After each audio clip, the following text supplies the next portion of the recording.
Hi there and welcome to the video. First, let's open a new blank project. This will be a temporary area to create the base of our custom brush. I chose an 800 by 800 pixel preset for this, which should be absolutely fine for most cases. Now, go ahead and create a blank layer. This is where we will start crafting our custom brush. For this, we just need a standard round brush with black as our foreground colour. Now, start by clicking down dots in various sizes and positions, trying to keep it looking a little bit random if possible. Keep them quite spaced out and not clustered too close together, although don't worry too much about this as we'll be adding some automatic variants at a later stage.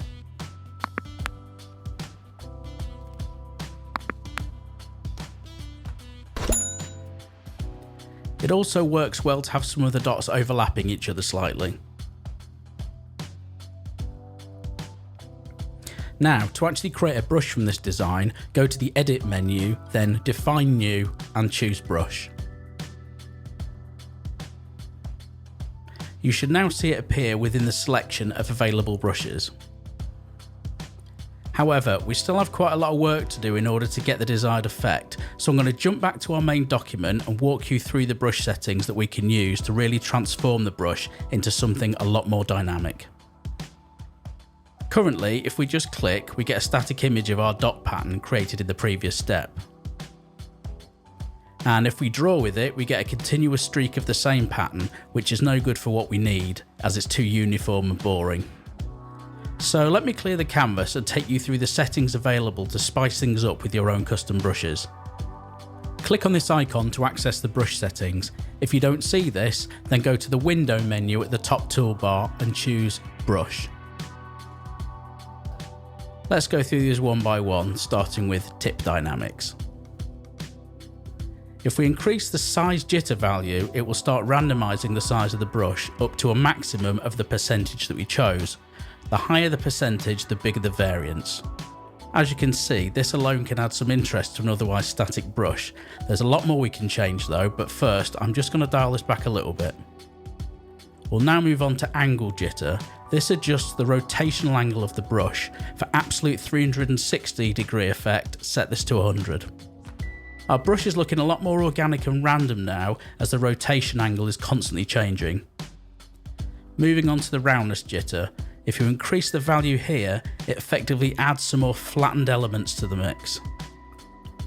This is useful to make things look a little less perfect. I'll take this to about 30% here. Now let's move on to the Scatter section.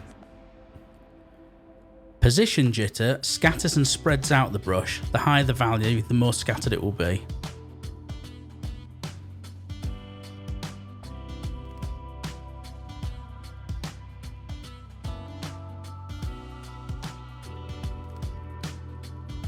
The count value represents the density of the overall effect. I almost always change this to 1. Much higher values can really slow down Photopea. I think the overall shape of the brush is looking great now, like a spatter or a spray effect, but time to have some fun and get more creative in the colour dynamics section.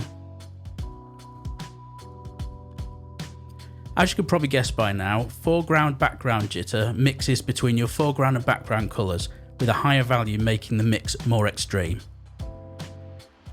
So with my colour set to black and white and the strength set to about 40 to 50%, we get a mix of the more mid-tone grey shades. However, if we were to turn this up to 100%, it will be a mix of pure black, pure white and everything in between.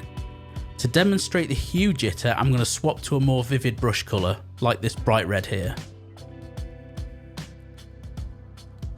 Notice the brush preview update as I increase the percentage. Push the value high on this to get a really vibrant and colourful result. With our new brush, it almost looks like confetti. I'll just clear the canvas and show you the effects of saturation and brightness jitter. First, I'll turn down the hue jitter value so we are back to a plain red brush.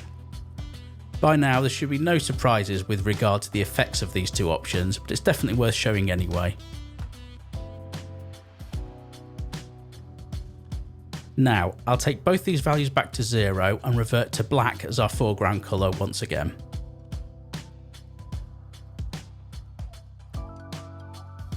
Okay, so now in the transfer section, we only have two options available to us: opacity jitter and flow jitter. This does as you would expect, blending transparency depending on the value entered. I'll turn this down to 20% here as I don't want too much variance in the opacity of my own brush. Let's quickly test that we're happy with the customised brush and move on to arguably the most important part of the whole process: how to correctly save this for future use. Click on this icon in the top left of the screen to enter the tool presets. This is a convenient place to save and access modified brushes and other tools for easy retrieval later. As you can see, I already have one saved in here from a past project. Click the arrow in the top right corner of the window and choose Define New from the drop down menu.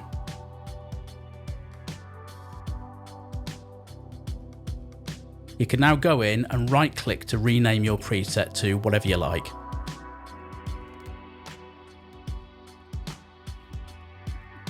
Now this next part is very important.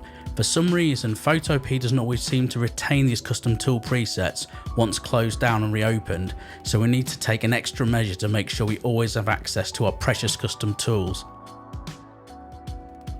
Once again, click on the triangle icon to access the menu, and this time choose Export as TPL. Depending on what computer you're using, it may ask you where you want to save the file, or it might just go straight to a download folder or similar, but just make sure you keep this file safe. Then, if Photopea ends up losing the preset the next time you open the software, you can quickly go back to the menu and load up the TPL file. Simply click on Load TPL option in the menu and select the file from where it was saved on your computer, and it will be right back in Photopea, ready to be used on any future projects. Thank you for watching.